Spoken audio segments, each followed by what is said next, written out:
You guys can't see us. Hold, please. Oops. Come on. There's Ed. There's me. There we are. Hold on a second, guys. Oh, there's goals for the week. Okay. It's a great start. Hi, everybody. Happy Monday. Our first goal is to be seen. Our first goal is we got there. I don't know what happened. I'm not even going to worry about it. Hi, everybody. Welcome to Lunchtime Live. I am Leslie. I'm Ed. It's Monday. It's Monday, January 10th. We are glad to see you. We took a couple of weeks off, and then I realized this morning that we actually this will be this week. Next week is Martin Luther King Jr. Day, so we won't be here, and then we'll be back to our regularly scheduled shenanigans. Yes, we will. After that, actually, Shannon will be joining us for a couple weeks. That's right. While you're off, so that'll be fun. Yes, it'll be great. You know, keeping things lively. Mm-hmm. Happy New Year, Carolyn. Thank you. Thank you so much for being Happy New here. Year. We're so grateful for you.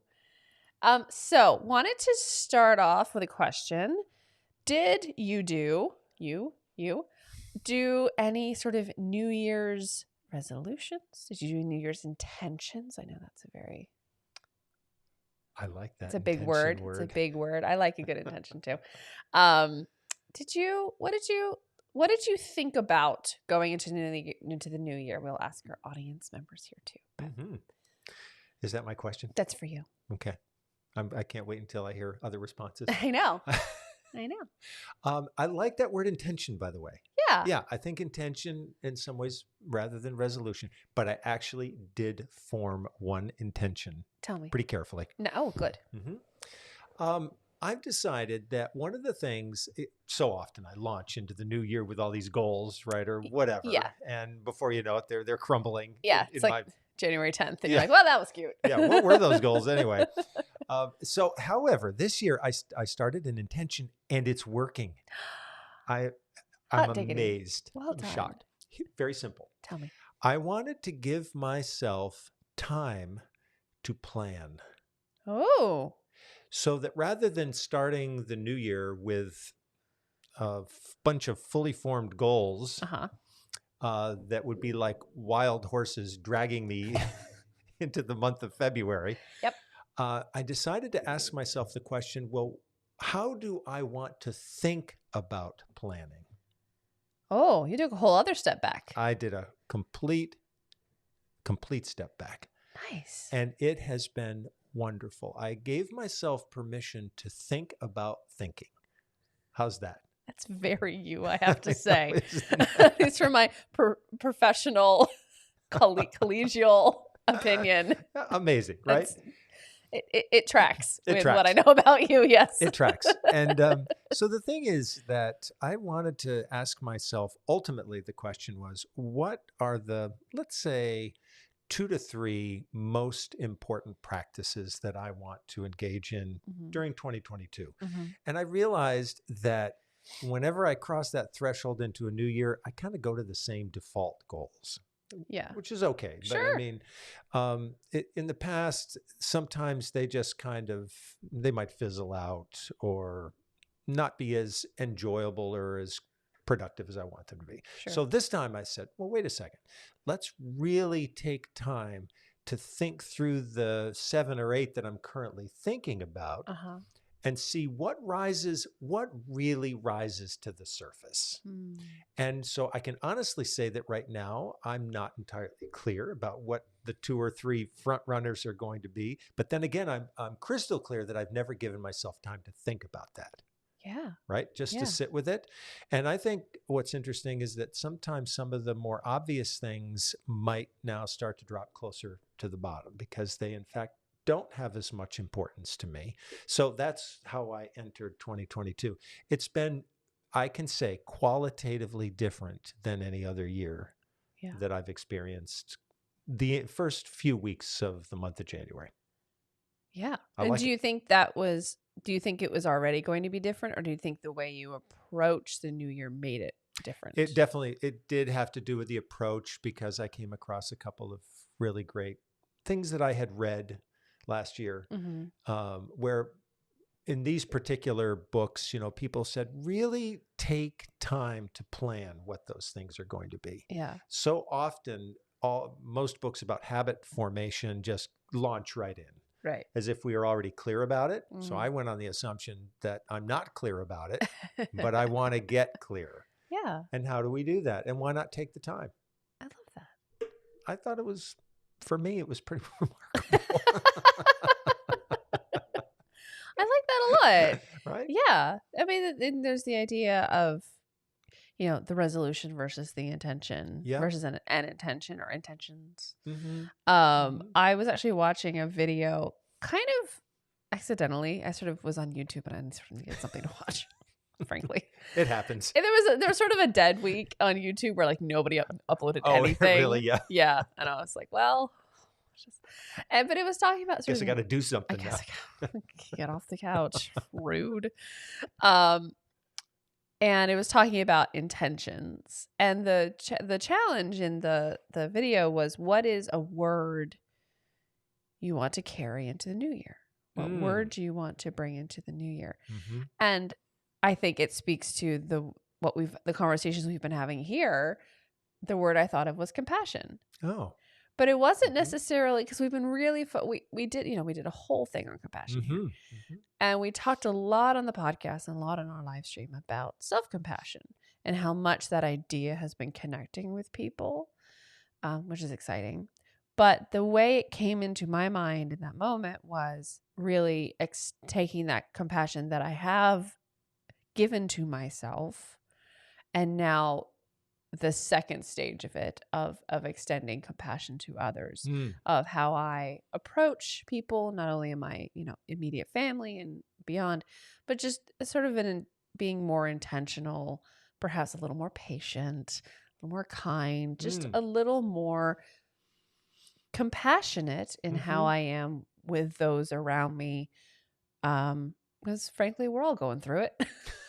So we could all use a little compassion. Yes. And just that kind of inherent, just like all those things I've been learning about from you and through our various conversations and various messages you've given about compassion. And just really, I think the next step in that journey. I love that. Yeah. I love the fact that it's extending itself from this, theme that we started to explore, and it continues. Well, and I read something recently that says, we treat others like we treat ourselves. Oh, yeah. And so I knew it needed to probably start with me. And we had all those conversations about self-compassion and how I feel like we were all kind of needing more and more and more. And so I think I had to do that work to then be like, okay, I can be generous and compassionate to other people, and it doesn't feel like I'm putting it on. It feels like I can genuinely be compassionate, not act compassionate, which I feel like is an important distinction. We have some friends here who have some thoughts. Excellent. Carolyn says, I read an article which suggested pairing an intention with a habit. I've added feeling grateful for each new day to walking out to the driveway to get our newspaper. I love that. That's great. So you're walking, you have that habit that you do anyways, and you're giving it a little extra. Yeah, zhuzh, it's a great idea, because when you pair the two, right, then it begins to kind of get into the muscle tissue. I love that. Yeah, that's really exciting. And Tanya says, I love the creativity here. This year I'm going with guiding mantra versus resolution. So guiding mantra of make good choices seems so basic. I don't know that it does seem that basic, but you'd be surprised just how saying this out loud to myself a few times per day can really correct my course. I love it. Yeah. The power of mantra, the power of how we speak to ourselves. Yeah. I think this is what's interesting about how the approach to the new year that's off the resolution, like the list of specific goals. Right. I'm going to quit this. I'm going to start that, whatever. Yeah, go to the gym this many times a week. Exactly. Who wants to go to a gym right now? To me, like Carolyn's combination of, pairing the feeling with the action, Tanya's comment about mantra. Yeah. To me, these are like below the level of that most people don't go. Right. So it's usually just striking out towards the goal, right, without really thinking it through. Right. They're like fundamental ideas. Right. They're like bigger ideas than a simple action. Yeah. They're like the thing from which giving it a framework. We do other things. Yep. Because those two in combination, you can use it anytime, anywhere. Right. Right. So I think that's really helpful. It can kind of bleed into other things. You and I were actually talking after a meeting one time. You have an acronym KISS. KISS. KISS. Yep. Can you tell our audience what that is? Yeah. So I was just running through this about 3 minutes ago. I think, can Really? I remember this? So a friend of mine shared this with me. And when you're looking at if you're doing a little self-evaluation, KISS stands for what do you want to keep? Mm-hmm. What do you want to improve? Uh-huh. What do you want to start? Yeah. And what do you want to stop? Yeah. And I think it's so simple. I was sharing it with someone the other day. You could just sort of see a resonance with it because it is fairly simple. Yeah. But the nice thing about this little KISS acronym and the practice is that it does include not just what I want to start, but what do I want to stop. And I think this is where a lot of resolutions run aground. Yeah. We already have a full grocery bag of activities, as a friend of mine once put it. Right. And now we think, I think I'll add a few loaves of bread in there. And I think I'll add this thing in there and a couple of big jumbo tomatoes or whatever. Well, there's not room for what's in there now. Mm-hmm. So this acronym suggests that we need to stop something in order to start it. Right. And I like the idea about what do you want to keep and what do you want to improve? Yeah. Right. But so KISS is a really helpful framework, and it's a little like the make good choices. It's something you can keep with you all the time. Yeah. Right? Yeah. And that, and there's that portable. I feel like there's something in our culture that is very against the idea of, quitting something, and the idea that it sort of emboldens you to say, I'm going to stop something. And this is a good choice. Right. Is to stop this thing. This is a loving choice for myself. Just as much as starting some new habit, routine, thought thing. I love, Carol, this idea of how a lot of our friends are working with their minds, right? They're like of a mantra or gratitude. And this idea also that our mind, wherever our mind leads, our body will follow. And that our mind is so strong in how we view the world and how we interact with the world and how we react to the world. I have a little student who was complaining that her little sisters were really annoying. Really annoying. Just ask her. Her parents are not annoying. I was deemed as not annoying. Oh, wow. Which I felt deeply honored by. She's like, adults are not annoying, but my little sister, which I can appreciate. But I also, we had a whole conversation. She's in like 3rd grade. Oh my goodness. And I was like, well, that sounds like that's your reaction to them. She's like, well, they're so annoying. I was like, I know. I tried to explain, have a whole conversation about well, that's your reaction to them, whether they're trying to be annoying or not. And you might even actually have some control over that reaction, but right, yeah, I wasn't interested. This is reminding me. I've told this. I think I told this story in a message once, and I'm sure repeating myself. I probably have said this here, but I was on a flight once coming back from Europe. And there was a family sitting next to me just across the aisle. There were a lot of them, and there were little kids. And so there was a lot of management going on. And I thought the parents were remarkable in their interaction with their children. But one of the children was a little girl. She must have been around, I'd say 6 or 7. And she was having a more difficult experience with the flight than her siblings. And it clearly felt like something was kind of starting to get out of control. And at one point, her mother looked at her and she said, "You can control your body." Yeah. And this little girl, it was almost like it was like a magic phrase. She suddenly went, zoop, and it was amazing to see the change in her because she was empowered. You don't have to be doing this right now. Yeah. And so we have these, we have the power to do that. We're accessing, but the deeper thinking helps, right? When you're framing these things. Yeah. No, I like that a lot. It's, the mind leads and the body follows. Yeah. I wanted to ask you to keep on a slightly different topic because I had a observation from the past couple months and then yesterday's sermon. There's a word and a phrase you are returning to. And I wonder what is drawing you to it, because you talk a lot about being a good or great, you've used it both ways, good or great receivers and receiving. And I'm putting him on the spot. I wouldn't warn him what I was going to ask. I'm conscious of using that phrase, so that'll tell you something. Really? Yeah. Because I type in the sermon series on the thumbnails, and I'm like, well, yeah, okay. It's coming up again. Cool. So I'm wondering what it is about that. I sort of view our live stream as a little like behind the scenes. So this is like the behind the scenes of Ed in his sermon shaping. Frightening. What brings you back to that? Well, here's true confession. Please do. So about, maybe it was around the beginning of the pandemic. It might have even been before that. I guess I was on a bit of a personal search to think about what is it that I can do personally to make some greater impact, on the world.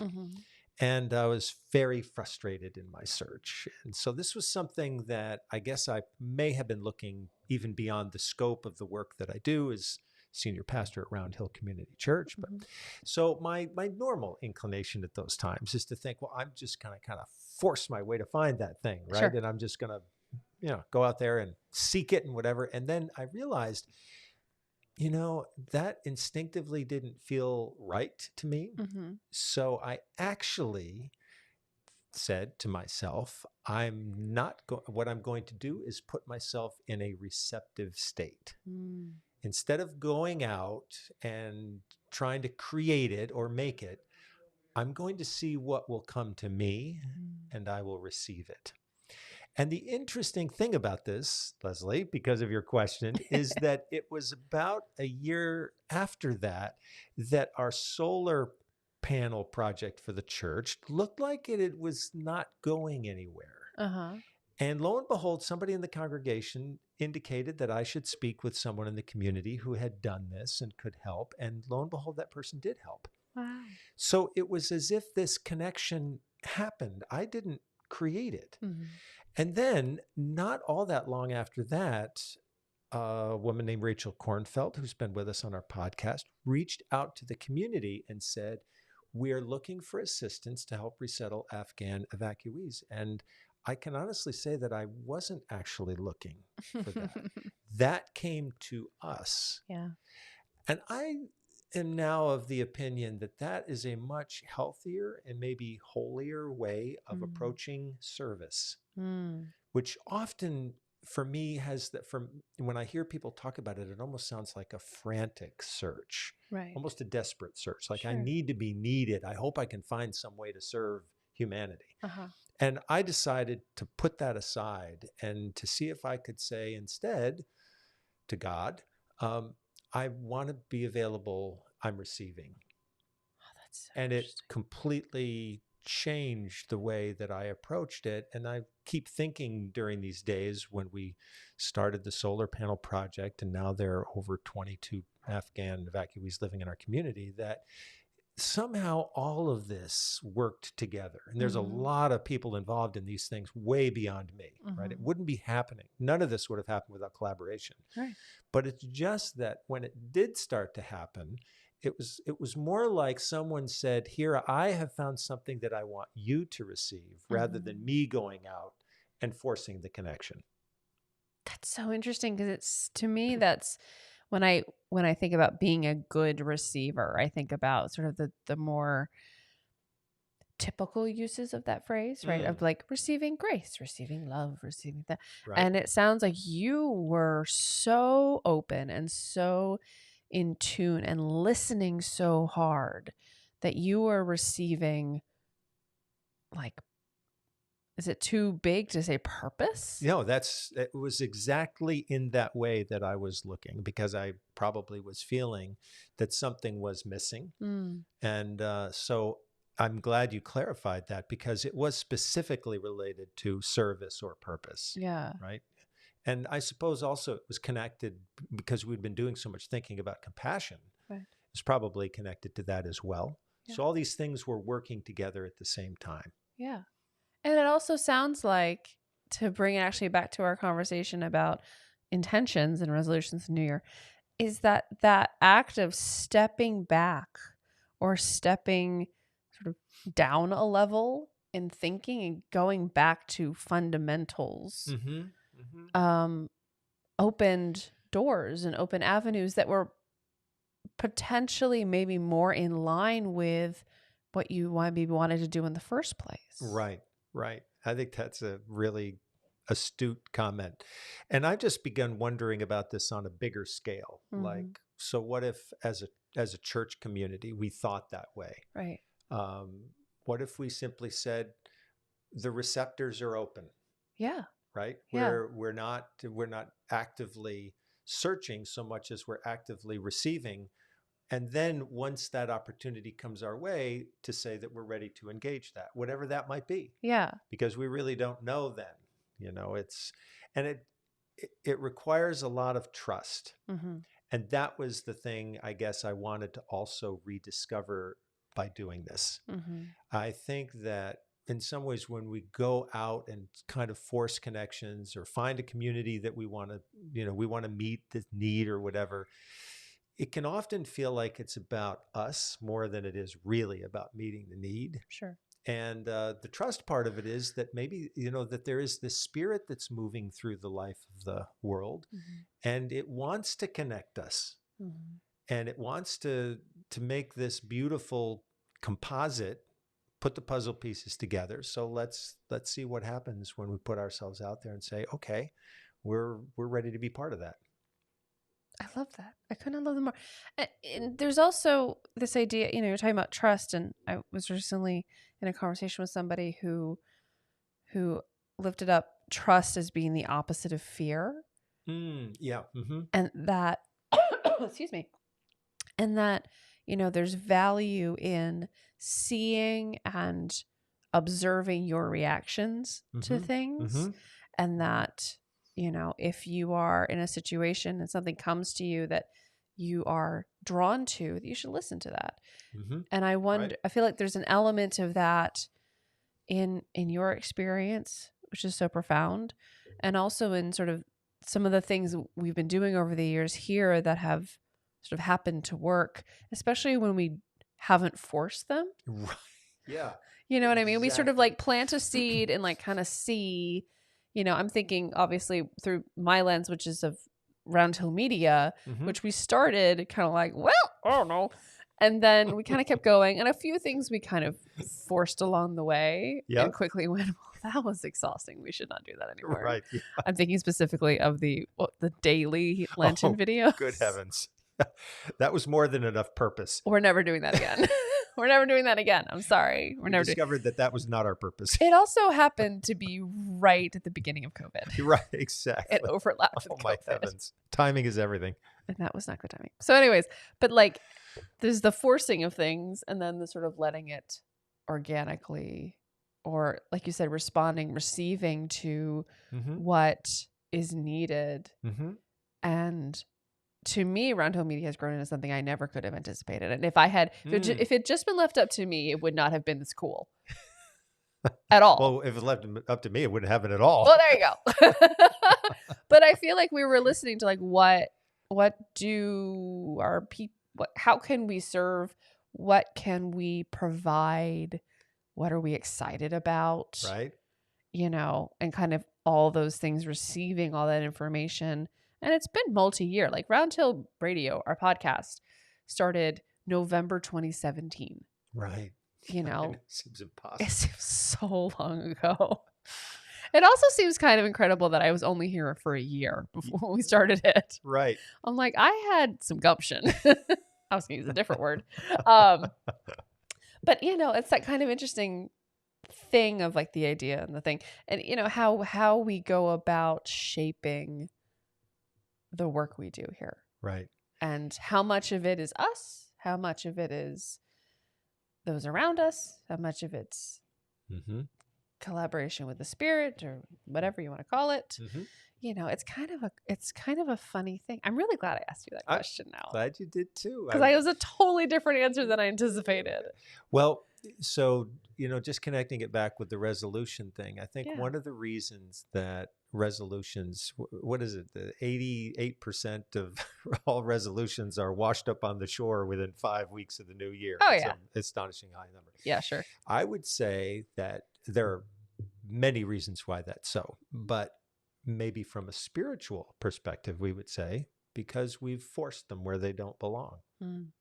So maybe I guess this is why, personally speaking, I found that it would be wiser to see what are the practices that want to come to me this year rather than the ones I want to enforce. I like that. I think that's a good note to end on. Yeah. Thank you all so much for joining us. Thank you for those who joined us live. We're so grateful you're here. Great comments. And those who will be viewing this after the fact, we hope you will leave a few comments in the comment section below. As always, please be sure to like and subscribe. It really helps our channel out, and we are so grateful. We hope you all have a great 2 weeks. We'll be back here on January 24th. That is it. I got there. And wish you all just the greatest of 2 weeks, and we'll see you back here in a couple weeks. Blessings. Bye.